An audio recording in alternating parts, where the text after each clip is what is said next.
Assalamualaikum warahmatullahi wabarakatuh. My name is Sintia Pertiwi from 3BB class, English Department of Sriwijaya State Polytechnic. Today, I'd like to review a journal article with the title Tuna Island as a Tourist Attraction in Tirtayasa District, Serang Regency. The author of this journal are Khotibul Umam from Banten Jaya University and Evi Novianti from Pajajaran University. This journal is from Journal Tourism and Hospitality. Volume number 3 is number 1 and publication at 2021. First is introduction. Serang Regency is one of the regencies that has several island resorts such as Pamujan Kecil Island, Pamujan Besar Island, Pisang Island, Lima Island, Kali Selatan Island, Kali Utara Island, Sangiang Island, Panjang Island, and Tunda Island. According to the Regional Regulation of Serang Regency number 2 of 2013, the development of marine tourism is one of which is directed at Tunda Island, whose activities can include marine tourism, diving, fishing tourism, reef watch, water sport, beach recreation, and other tourism development for the potential of the island. Tunda Island is in Wargasara Village, Tirtayasa District, Serang Regency. Wargasara Village has been designated as a tourism village through the decree of the Serang Region number 556.154 Hukdisborapar 2021 concerning the establishment of a tourism village in Serang Regency. Next is research method. First, in this study, the researcher used a qualitative approach with a case study design. The object of research in this study is Tunda Island in Tirtayasa District, Serang Regency. Then the informant in the study were people related to the management of Tunda Island as a tourist attraction by collecting data through unstructured in-depth interviews. Regarding information related to the profile of Tunda Island and the potential for local tourism in Tunda Island. The second is through observation, it strengthens the primary data collection because the qualitative research method involves researcher in conducting thorough observation and in-depth interviews on the behavior of each individual in the research sample. The data analysis technique used is an interactive model. These are data condensation activities, data presentation, and island withdrawal or data verification. Map analysis uses a tool in the form of an ArcGIS application to map out tourism potential on Tuna Island. The stage in this research are as below. As we can see in the main map analysis, there are three elements contained therein have a relationship with each other and are continuous, all of which are the step is of research. Next is result and discussion. The first is profile of Tuna Island. This island is located in the northeastern part of Serang City. This island can be accessed by water from Karangan to Jeti Serang with a distance of about 2 hours drive or about 18 kilometers using a passenger motor ship.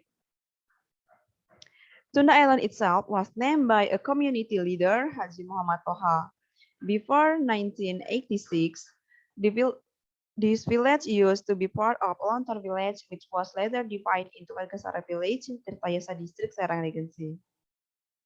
The second is climate, weather, and hydrology. Climate and weather are the determining factor for access to this island. When viewed from the hydrological aspect, the water of Tuna Island have clear visual. The availability of clean water for tourists and the community is from well water with conditions that are not exposed to seawater intrusion. The third is topography. The topography of land elevation of Tuna Island differs between the western part of the island and the eastern part of the island. The western part tends to be gentle with an average height of 0 to 3 meters above sea level, and in the east and south, the morphological conditions are higher than the west, and the coastal situation in the southern and eastern part of the island are overgrown with mangrove vegetation. The part is land use and geomorphology. This island has an area of 260 hectares. The land on Tunda Island consists of settlement in two villages, west and east, livestock, plantation, and mangrove forest. And geomorphologically, this island is a volcanic island formed from frozen lava deposit, thus making the soil very suitable for several types of plants, such as coconut trees, breadfruit, and bananas. The fifth is Tuna Island amenity condition. On Tuna Island, there is already light from to source electrical energy, namely diesel power plants or PLTD and solar power plants or PLTS. However, the availability is still limited because there is no source of electrical energy from morning till noon, since there is no state lighting company on Tuna Island. On this island, also available a government-owned health facility, a mosque in Kampung Timur, two educational facilities in the form of a one-stop kindergarten, elementary and junior school, a lighthouse, and two piers. And for tourist facilities, there are 10 homestay, 3 villa, 250 rental units of snorkeling equipment, owned by the community, and 18 community-owned stalls. But in terms of access to facilities, both public and tourists, there are still shortcomings, such as lighting and electricity facilities, several ship and shipping land, educational facilities, especially high school or equivalent, and limited provider. Six is social condition of communities around Tunda Island.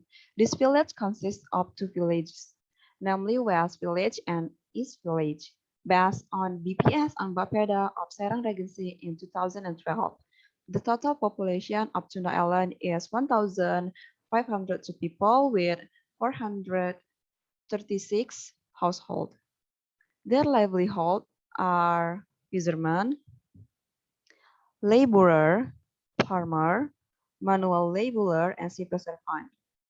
And occupation are dominated by fishermen as many as 310 people or 80% of the total population.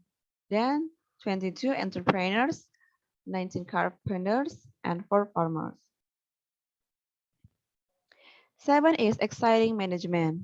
The management of Tuna Island tourism from the government side is the Serang Regency Tourism Office. The Department of Youth and Sport is responsible for all tourism activities in the Serang Regency area. Then tour operator, the community as homestay owners, traders, snorkeling operators, villa owners, and local guides. Then the tourism management organization formed by the local community is the Jalatunda Tourism Awareness Group or Pertiwi with 37 administrators. Island tourism management is also related to fisheries and marine service. 8. Tourist attraction of Tunda Island. Based on interviews with local people, tourism is one of the significant sectors that elevate the local community economy. It is proven in the 2011 travel record where Tunda Island is becoming known and visited by domestic and foreign tourists. 9 is natural tourist attraction potential. Natural potential in marine tourism based on interviews with local guides on the existing Tunda Island natural tourist attraction, including Labuan Bajo snorkeling location, Karang Donat, Zamat, and others. Meanwhile, based on observation, there are several natural tourist attractions that have the potential to be used as natural research package, such as coral reefs, fishery, dolphin, plantation, mangroves, and seagrass. 10 is potential cultural tourist attraction. Based on observation, the potential of cultural tourist attraction can be packaged well. The following is a list of potential cultural tourist attractions on Tuna Island, which is spread in West Village and Kampung East. A. Wedding ceremony. B. Shipbuilding and fisherman tradition. C. Religious tradition like a Maulid Nabi, Makashik, and Kasida. D. Mini board crab. E. The sacred well of the Jalatunda. F. Culinary fish crackers. Chewy, grilled fish, grilled fish chips, and the last is bird process. The 11th is artificial tourist attraction potential. Based on the result of observation, potential artificial DTW that exists on Tuna Island include A. Bridge of Galau, function as a selfie spot. It also functions as a snorkeling spot and also to enjoy sunrise and sunset. B. Lighthouse.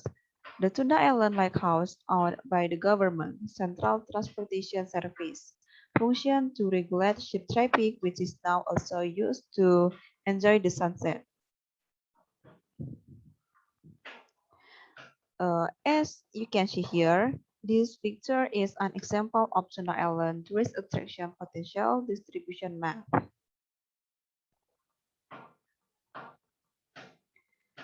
The existing tourism activities on Tuna Island are marine tourism activities such as fishing, snorkeling, and diving. It can be assumed that there is a lack of awareness of other types of potential tourist attraction. For competitive and sustainable tourism, a balance between the pillars of nature, environment, sociocultural, and people economic principles are significant. It also has implications for the lack of previous research studies that only focus on the potential of marine tourism on Tuna Island. Umam 2019, Pramaswara and Suryawan 2019, Lintang Kawurian 2018, Legowo et al. 2019, and Dermawan 2020. The last is conclusion. The beautiful and natural landscape of the Tuna Island environment was the reason for it to be one tourist destination. The natural tourist attraction of the Tuna Island was supported by the natural condition of the island itself, such as the clear visibility of the surrounding water, with its coral reefs and occasional dolphin appearance, as well as the two different types of seagrass ecosystem. The cultural aspect and tradition from the community of the island could also be further developed as a tourist attraction. The island was also opened up for the development of its artificial tourist attraction by utilizing its existing sport and infrastructures. Although the facilities and amenities were available for supporting the island to be a tourist destination, its condition and performance still needs to be further optimized. The local community should be better managed and developed for the tourism to be able to flourish in the island, especially for the lighting and electricity, the communication network, the ship transportation route, as well as education institution for the community. Okay, that's all of my journal article review. Thank you for your attention. Wassalamualaikum warahmatullahi wabarakatuh.